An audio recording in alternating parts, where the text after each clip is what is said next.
ರಘುವರಿ ತೀರ್ಥ ಶ್ರೀಪಾದಂಗಳವರ ಜೊತೆಗೆ ರಘುತ್ತಮ ತೀರ್ಥ ಶ್ರೀಪಾದಂಗಳವರು ಕೂಡ ಸಂಚಾರವನ್ನು ಮಾಡ್ತಾ ಅನೇಕ ಗ್ರಾಮಗಳಿಗೆ ಹೋಗ್ತಾ ಇದ್ದಾರೆ. ತುಂಗಭದ್ರಾ ತೀರದಲ್ಲಿ ಸಂಚಾರ ಪ್ರಾರಂಭ ಆಯಿತು.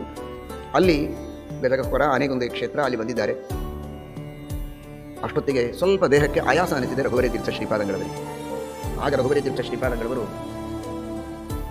ತಮ್ಮ ಗುರುಗಳಲ್ಲಿ ಅಧ್ಯಯನ ಮಾಡಿದ ಒಬ್ಬ ವೃದ್ಧ ಹಿರಿಯ ವಿದ್ವಾಂಸರಿದ್ದರು. ರಘುನಾಥ ತೀರ್ಥ ಶ್ರೀಪಾದಂಗಳವರ ಗರಡೆಯಲ್ಲಿ ತಯಾರಾದವರು ಮಹಾ ತಪಸ್ವಿಗಳಾದಂತಹ ವಿದ್ಯಾನಿಧಿ ತೀರ್ಥ ಶ್ರೀಪಾದಂಗಳು.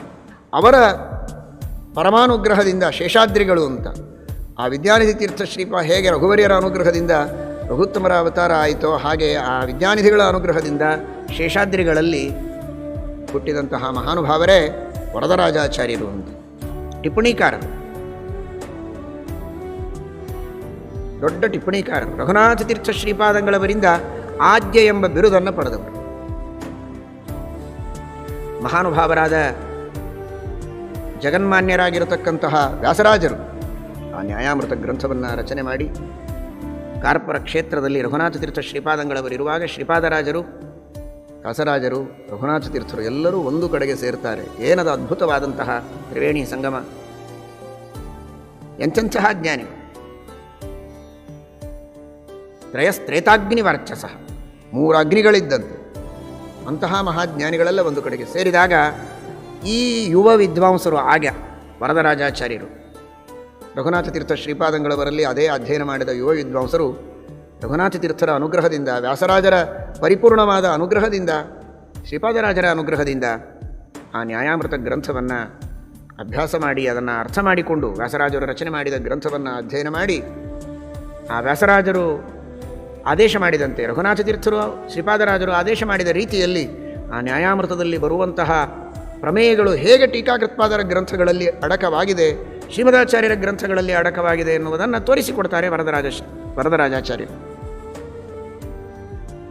ಪುತ್ರಿಯಿಂದ ಈ ಯಮುನೆ ಹರಿದು ಬಂತು.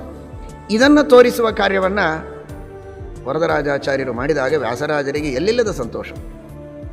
ತಮ್ಮ ಅಭಿಪ್ರಾಯವನ್ನು, ಭಾವವನ್ನು ಈ ಯುವ ವಿದ್ವಾಂಸರು ಇಷ್ಟು ಚೆನ್ನಾಗಿ ಅರ್ಥ ಮಾಡಿಕೊಂಡಿದ್ದಾರೆ, ಅವರಿಗೆ ಆಶೀರ್ವಾದ ಮಾಡಿ ಇನ್ನೂ ಹೆಚ್ಚಿನ ಜ್ಞಾನ ನಿಮಗೆ ಬರಲಿ ಅಂತ ಅನುಗ್ರಹ ಮಾಡಿದ್ದಾರೆ. ಶ್ರೀಪಾದರಾಜರ ಅನುಗ್ರಹ ಮಾಡಿದ್ದಾರೆ. ರಘುನಾಥ ತೀರ್ಥರು ತಮ್ಮ ಶಿಷ್ಯ ಇಷ್ಟು ಚೆನ್ನಾಗಿ ಕಾರ್ಯ ಮಾಡಿದ್ದಾರೆ ಅಂತ ಅವರು ಸಂತೋಷಪಟ್ಟು ಆದ್ಯ ಎಂಬ ಬಿರುದನ್ನು ಅವರಿಗೆ ಕೊಟ್ಟಿದ್ದಾರೆ. ಇನ್ನು ಮೇಲೆ ನಮ್ಮ ಮಠದಲ್ಲಿ ತೀರ್ಥ, ಗಂಧ, ಅಕ್ಷತೆ ಇತ್ಯಾದಿಗಳನ್ನು ಕೊಡುವಾಗ ಮೊದಲು ಈ ಮನೆತನದವರಿಗೆ ಕೊಡಬೇಕು. ಯಾಕೆಂದರೆ ಇಂತಹ ದೊಡ್ಡ ಸೇವೆಯನ್ನು ಇವರು ವಾಂಗ್ಮಯ ಸೇವೆಯನ್ನು ಮಾಡಿದ್ದಾರೆ. ಎಲ್ಲರ ಸೇವೆ ಇದು.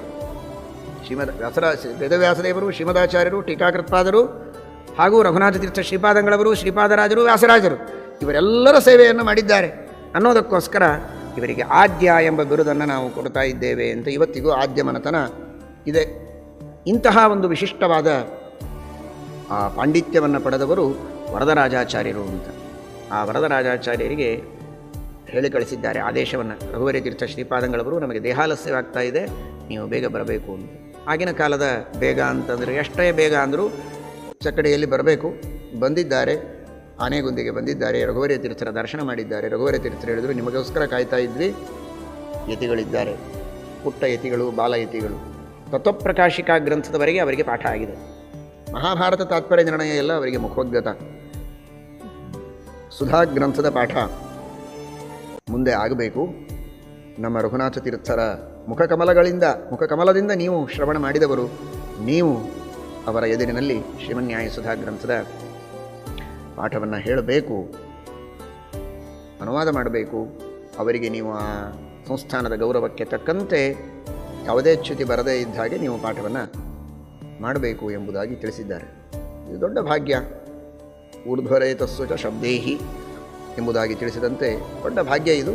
ಅವಶ್ಯವಾಗಿ ತಮ್ಮ ಆದೇಶಕ್ಕೆ ತಕ್ಕ ಹಾಗೆ ನಾನು ಯಥಾಶಕ್ತಿ ಅವರಿಗೆ ಓದಿದ್ದನ್ನು ಒಪ್ಪಿಸ್ತೇನೆ ಎನ್ನುವ ರೀತಿಯಲ್ಲಿ ವರದರಾಜಾಚಾರ್ಯರು ಆದೇಶವನ್ನು ಸ್ವೀಕರಿಸಿದ್ದಾರೆ. ರಘುವರಿ ತೀರ್ಥ ಶ್ರೀಪಾದಂಗಳವರು ಜ್ಯೇಷ್ಠ ಮಾಸದ ಕೃಷ್ಣ ಪಕ್ಷ ತೃತೀಯ ತಿಥಿ ಆನೆಗುಂದೆಯ ಇವತ್ತು ಅದು ನವವೃಂದಾವನ ಅಂತನ್ನುವ ಹೆಸರಿನಿಂದ ಪ್ರಸಿದ್ಧವಾಗಿದೆ. ಆಗ ಇನ್ನೂ ನವವೃಂದಾವನಗಳಾಗಿರಲಿಲ್ಲ. ಪದ್ಮನಾಭ ತೀರ್ಥರ ವೃಂದಾವನ ಇತ್ತು, ಕವೀಂದ್ರ ತೀರ್ಥ ಶ್ರೀಪಾದಂಗಳವರ ವೃಂದಾವನ, ವಾಗೀಶ ತೀರ್ಥರ ವೃಂದಾವನ, ವ್ಯಾಸರಾಜರ ವೃಂದಾವನ ಅಲ್ಲಿ ರಾರಾಜಮಾನವಾಗಿತ್ತು. 5ನೆಯದಾಗಿ ರಘುವರಿ ತೀರ್ಥ ಶ್ರೀಪಾದಂಗಳವರು ಅಲ್ಲಿ ವೃಂದಾವನಸ್ಥರಾಗ್ತಾ ಇದ್ದಾರೆ.